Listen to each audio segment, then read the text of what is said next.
3 bouquet in just 1 hour? Oh my God! Kakayanin ko ba gumawa ng 3 bouquet sa loob lamang ng 1 oras?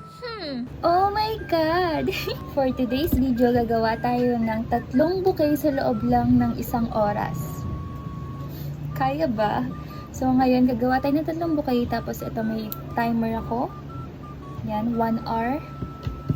Gagawa tayo ng 3 stitch bouquet. So, tara, start na natin. Halos inaabot nga ako ng siyam-siyam pag gumagawa ako nito.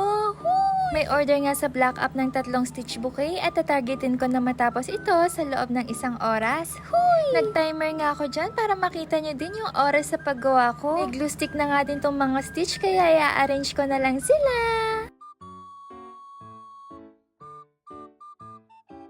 Habang nag-a-arrange nga ako, ito ayaw pa makisama ng tape. Ito talaga nagpapahirap sa akin pag hahanapin mo pa yung dulo ng tape.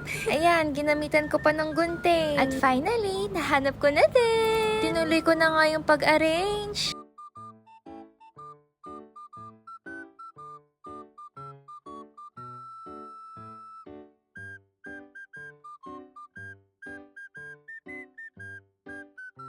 After ko nga ma-arrange, halos may 40 minutes pa ako. At 20 minutes na ako nag-a-arrange. Imagine nyo yun. So, kakain muna ako Kaya pinost ko muna yung timer.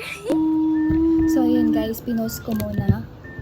40 minutes and 51 seconds. So, kakain muna kami. Ito pala yung ulam namin. Di ko nga alam kung anong luto ni Jowa to. Basta masarap siya. Chicken nga siya na may parang barbecue sauce. Ganon. Kain tayo.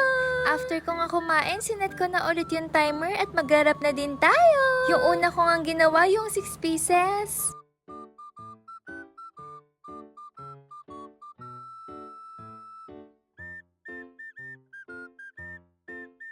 Halos malapit na din ako matapos nito kaya maglalagay na din ako ng ribbon. At habang pinapainit ko yung ulo ko, ay yung glue gun pala. Ginawa ko na nga din tong pangalawang bouquet natin. Di ko na nga namalayan dyan na namatay na pala yung phone ko. Nung okay na nga yung glue natin, nilagay ko na yung ribbon sa 6 pieces. At ito na yung first bouquet natin. O, diba? Ang ganda. Halos may 26 minutes na nga lang tayo para tapusin yung pangalawa at pangatlong bouquet natin. Tinuloy ko na nga din yung pangalawa.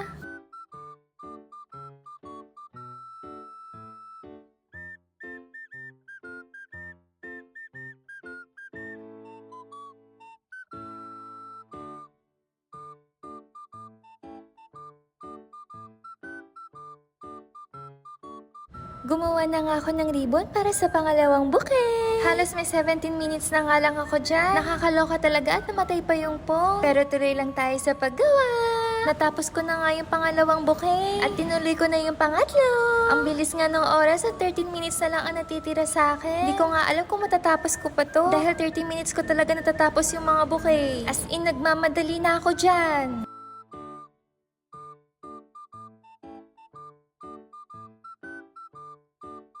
At sa puntong to, namatay ulit yung phone ko.